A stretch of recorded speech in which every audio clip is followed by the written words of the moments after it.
Good afternoon, ladies and gentlemen. Guile here, and welcome back to the Forged Alliance Forever promotional series. And yes, regrettably, that Steam sale 75% off on Forged Alliance has ended. What a shame, but you can still pick it up for £10 or 15 US dollars or whatever the equivalent is in your local currency, and it is well worth it. So if you haven't got the money right now, well, I'm sure it'll come around on sale again. It always does, because it is such an overwhelmingly popular title. Saturday is here again. What better way to relax and unwind than watching other people engage in giant mechanical mayhem? And to that end, we have a rather unusual custom 3v3 on Loki with the odd pro or a pro and a smattering of Joes. I'm ready, you guys are ready, and the players are sure as hell ready. So let's go on over to the game zone and see how these guys are going to get on. Ching ka-ching. So it looks slightly different from what we're used to there. You can see the pond has been at the back of the screen's top right, and bottom left has been sort of I was about to say circumcised there, and I don't know why, and then I said it anyway, but it's been adjusted. I should restart the cast, but I just don't have time, so we're going to crack on. Yeah, an enlarged, should we say, an enlarged area, starting location for what is a very clumped team area, so should be interesting. Let's take a look at our teams. We'll call this Team 1 up here at the top and this Team 2 down here at the bottom. Going first, not necessarily rearguard air, it's Mully in Elephantine Grey, sporting this season's very unfashionable Cybrin, bless him, opening first land. His teammate directly beneath him, no pun intended. He's a fan of sign language. It's Makaton in mellow yellow, and he's also going Cybrin, opening first land. And last but not least, down here at the bottom for Team 1, it's What's Up Doc Bugs Bunny going Cybrin again, so it's an all Cybrin affair. How very depressing. In Cyanide Scion, opening first land, going, it's hard to tell from there, going second air, third land after that. So that's Team 1, all Cybrin. So let's look at Team 2 down here at the bottom of the screen. First of all, we have this guy. He's going Aeon in Ferrari Red, opening first and second land. Team member number 2 just above him, it's Cups in Volvo Beige. He's going Seraphim, opening first land, looks potentially like going second air and then going land all day after that. You know it's second land, so ignore the order there, but there's an air factory and that's all you need to know. And last but not least for Team 1 there, Evil Angel in Pontiff White, another Seraphim, opening first land there, going second air. So 2 Seraphim and an Aeon there for Team 2, so it's Team Cybrin versus Team Alien Religion. I'm a militant atheist, so it's very hard for me to decide who to root for in this one. So I'm going to stay neutral, as a good commentator should. Incidentally, guys, apologies. I don't know what happened in the last cast. A few people picked up on the fact that the levels were slightly off, and certain parts, when the action got into it, I was overridden by the sounds of explosions and pew-pew, which isn't necessarily a bad thing in my opinion, but apparently some of you didn't like it. So I have adjusted.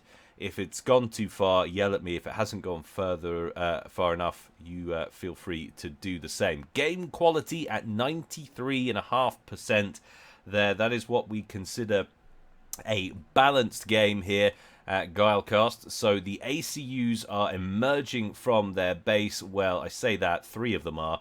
One, Mully, up at the top. Looks like he's making a break for the top left-hand corner, and already has a few engineers on the way up there. Some build orders look like they're coming out to that top left-hand corner, already assigned from members from Team 2. I think that is Evil Angel there who's set those up. Next, we've got Makaton, also, as we said, emerging from the base. He looks like he's making a play towards the middle. A few mexes to pick up there. Give yourself a nice bit of versatility in the game. You can control the center of the map. And the other early departure from the base was actually from Team 2. That's Cups, who looks like he's pushing up towards the top left. Evil Angel now on the move towards the top left as well. So it looks like it's going to be potentially 2-on-1 in the top left corner. 2 for Team 2, Evil Angel and Cups versus Mully battling over this area. No push for the ACUs for the center from Team 2. Makaton might have that all wrapped up for himself. And it looks like this guy is heading just directly east, going to try and grab the bottom section of the map down there on that plateau. We do have a T1 bomber out now for Bugs Bunny, potentially heading that way. Incidentally, guys, if I'm sounding a little bit gurgly, I do apologise. I just basically have a cold all year round. That's what happens when you have children. It's a fact of life, unfortunately. Makaton asking if he can have a mechs or if those are his mechs. I'm sure exactly what that pertains to. He's picked up one in the centre already and going for a couple more. Mully picking up those mass extractors. Will surely scoop that rock soon, I'm sure, before moving on. He's set up a station over here to pop any engineers heading that way with a mole and a mantis. Another mantis down here going pop for Bugs Bunny. That T1 bomber with one kill only so far to date. It's about to get shot down by a couple of inties there from this guy. There it goes. Early intie coverage seems to be more dominant on the field for Team 2. That might purely be reactionary from that first early T1 bomber out by Bugs. But it might also represent potentially a larger commitment to the early air game. We shall wait and see. ACU crossing the pond in the top left now for Evil Angel. Locks onto that Mantis waiting on the lakeside bank and immediately pops it, followed by his buddy waiting nearby. Surely we'll get a chance to start throwing up those installations pretty unencumbered, I would imagine. One Mantis out there for Mully. Scores a Mex kill in the center-ish. Cups throwing down a land factory on the plateau. Makaton, as we suspected, looking pretty unencumbered in the center now. Getting a second land factory. Radar now online. Mex is online. Setting up shop nicely. Anyone who hasn't really expanded any great way, shape or form seems to be Bugs Bunny. I mean, I suppose he's thrown his ACU over onto the plateau down here and is getting another few land factories online, but he hasn't made any push for the bottom right, and that means this guy's probably gonna scoop that, I would imagine. Already throwing down some PDs. There is one engineer for Bugs Bunny heading over here now to try and throw down a land factory. If he does manage to get that up, I'm dubious that he'll get a chance to do much with it. Aurora's already inbound to this edge of the pond, about to shoot down some engineers. He won't be aware of that just yet, unless, of course, they've got scout planes overhead, in which case they will get a very good idea of what's going on.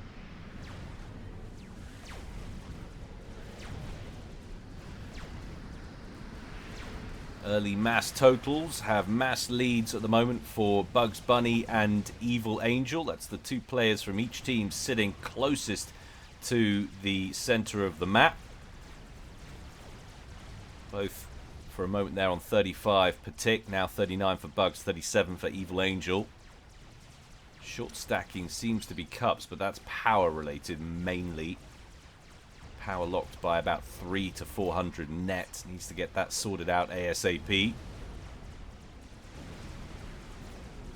Evil Angel about to complete his third land factory up at the top left hand corner.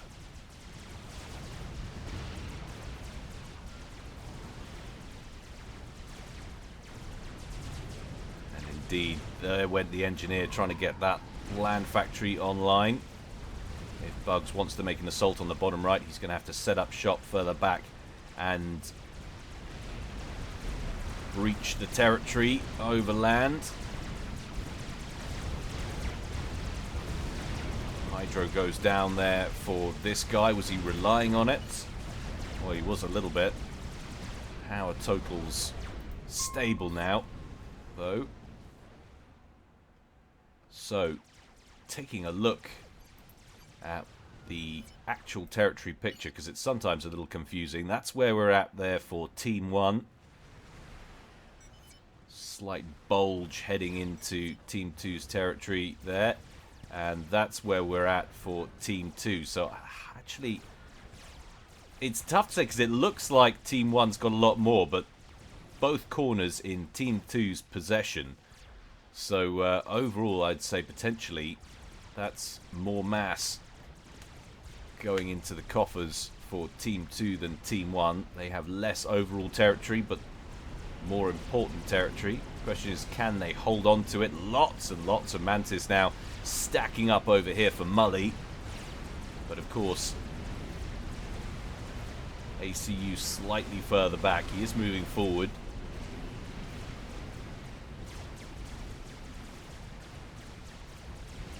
Cups holding on the plateau there against Makaton. Makaton has options here. He can drop south to assist Bugs against this guy. He can push north to hit Cups. Although Cups looking pretty badly defended. ACU out on his Todd. Needs to be very careful here. Or he could, of course, head directly north and assist Mully against Evil Angel. Angel getting an upgrade there. Can we see what it is? Upgrading gun upgrade. Speed and range. And Mully doing the same. Mully's going to finish first, however.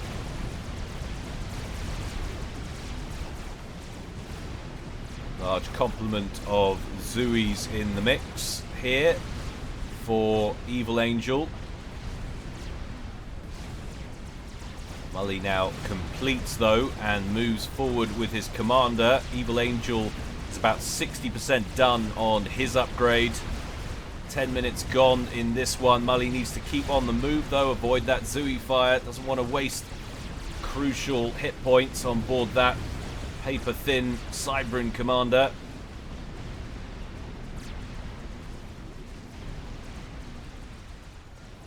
And Cups has now dropped back, and he's taken a bit of damage on that commander. He's got a gun upgrade on board, but he's down 7,500 HP. Engineers in play over here, trying to get some PD online as Makaton comes in with his Mantis and kills off those engineers.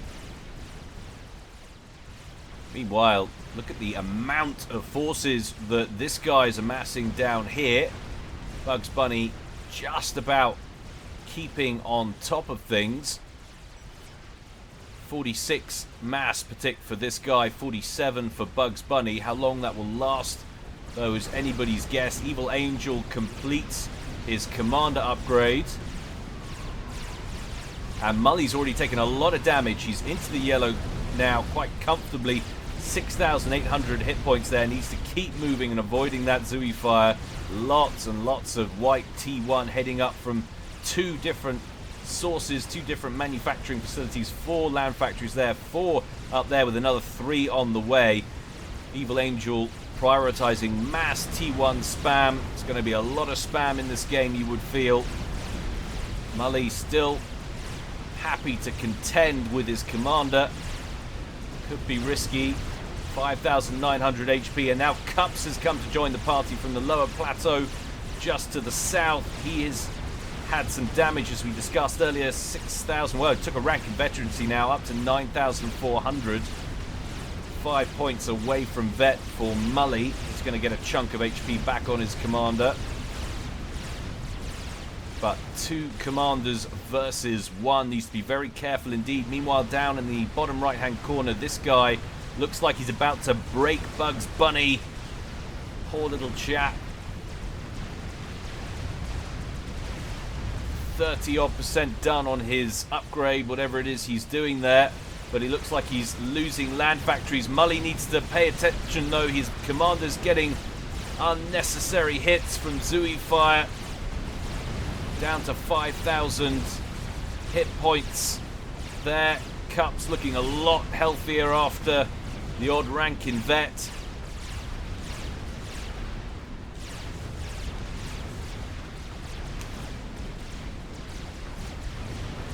Mully dropping back.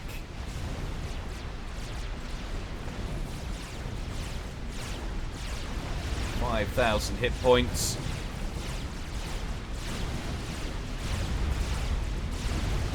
$4,000.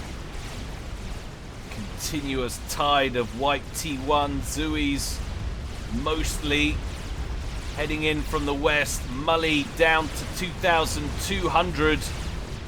He's got to continue to drop back. Gets a rank in veterancy, though. Bumps him back up to 4.5k.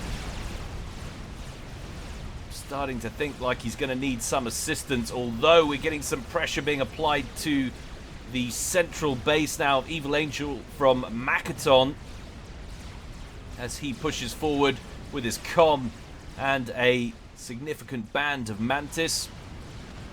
Bugs Bunny transition to T2 has helped him see off the challenge from this guy. Lots of hoplites stationed on that plateau now, and this guy could potentially see a counterattack on the cards, although he's now transitioned to T2 as well. And we've got some TMD and other facilities being erected down there as well, but Mully forced to yield yet more territory up here at the top. Continues to back up, but this is potentially the major story of the moment as Makaton breaches their main base. Pings going down. I'm imagining from Team 2.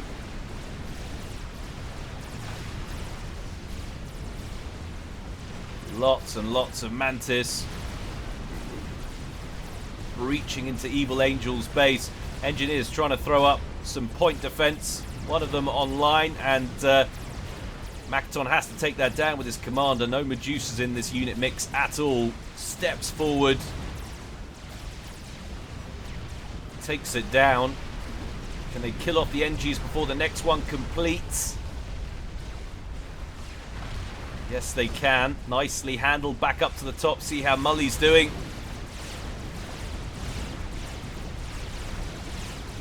Well, it's not looking great. Cups and Evil Angel continuing to pressurize him with those commanders. Almost 100 kills between them.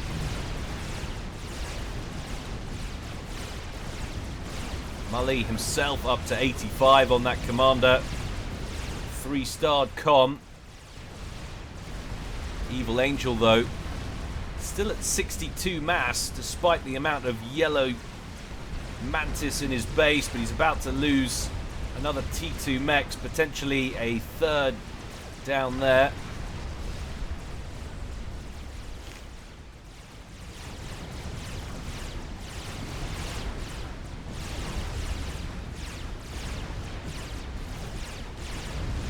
But Mully now backed right up towards the main base, and I'm wondering if the rest of his teammates can be able to shift anything his way. It's tough for Makaton to get involved. He's having real success on the ground down here. It's almost like we're verging on some kind of base trade situation, but I won't claim that just yet.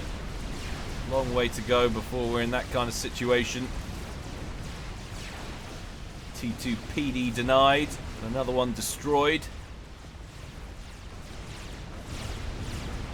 Mully looking a lot healthier after another rank in veterancy, up to 4 stars now, but still Evil Angel and Cups continue to push. 3 stars for Evil Angel, another 3 for Cups.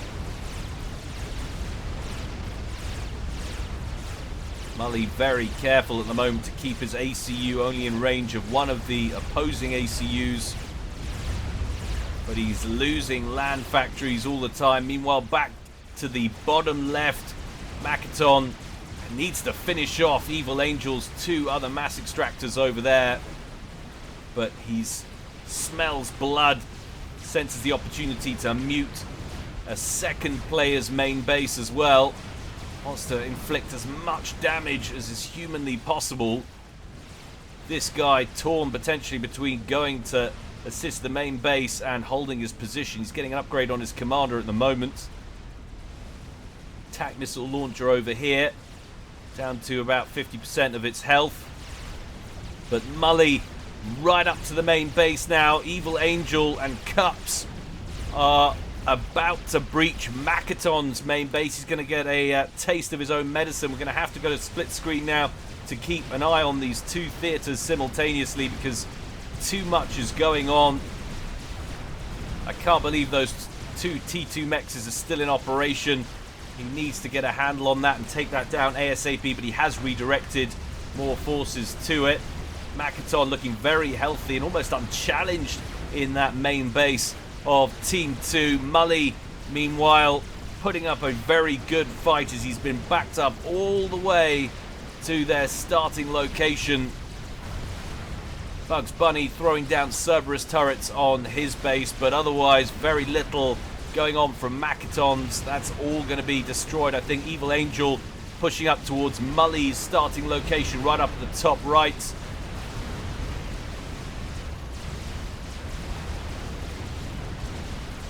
Unbelievable roll of ACU pressure here. Still one of those T2 mexes survives there for Evil Angel, still on 50 mass per tick. If we zoom out for a second, you see that horde of white streaming towards the top right of the screen there. And Mully not even worth pursuing to the top of the map to try and defend. Makaton now in this guy's main base, taking down innumerable T1 P-Gens.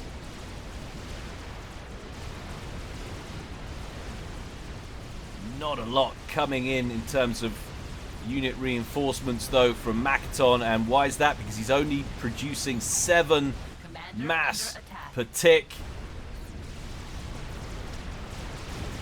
Mully now absorbing direct fire from Cups' ACU. Evil Angel going to town on destroying everything he can in Mully's main base. Both these commanders with gun upgrades. Makaton forced to stop and scoop some mass for the moment just to try and get back in some kind of production zone. And in fact, he's going to spend that mass on some T1 PD to help dispatch these bases. Not a bad idea. The odd T2 gunship out for Mully there. Didn't realise he was at T2 air. He's got a few hoplites in here as well. And this guy's actually at T3 and is sending Harbingers down towards the bottom left to hit Makaton. And Makaton has no overcharge capability, no energy storage there for Makaton, and he has T3 units heading down towards his commander. He's only managed to build 1 T1 PD, and he's got very little option in terms of producing any more. He's only got 5 mass per tick coming his way. This could be our first ejection from the game as those Harbingers get into range. Just a few shots and already down to 60% of his health. If anyone was going to go out first, I was certain it was going to be Mully, but Mully has held out brilliantly. To be fair, Makaton has done some damn fine work on hitting back at Team 2's main bases, but it wasn't good enough.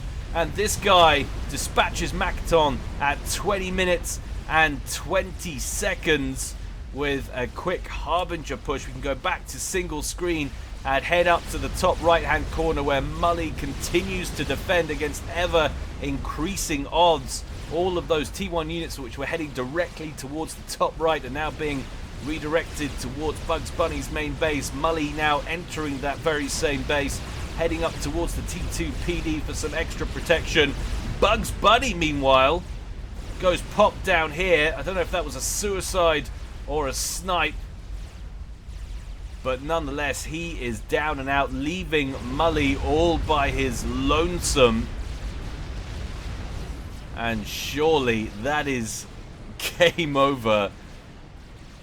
A brilliant, brilliant defense from Mully, but it was just too much pressure coming from that top left. Yeah, 1v2'd all game, but it's not to say Makaton's push wasn't a good idea. He just didn't have any eco to do anything with it. He couldn't sustain the pressure. If he'd have been able to back up his commander with some reinforcements, he would have been able to knock out those bases quicker, maybe hoover up some of the mass and get established there himself, and then put pressure on this guy, and this game would have gone very differently, I'm sure. But alas, it wasn't to be for Team 1. They put up an excellent fight. Mully now just the last remaining member, absorbing T1 bomber fire, ACU fire, and dodging incoming Zooey shells. And I think Control K-ing right at the end there at 21 minutes and 50 seconds. A very short game today, guys, but I hope you'll agree, well worth it. Interesting action right from the outset. Desync at the end of the game, we won't worry about that. Well, I hope you enjoyed it, guys. There's always more to come from me in the future. Don't forget to like and subscribe if you haven't already. And of course, if you feel so inclined, why not support me on Patreon? Every dollar helps support me and by extension the community, so it's very much welcome. Thanks again for your time, guys. Until next time, stay well and stay safe. This is Guile, signing out.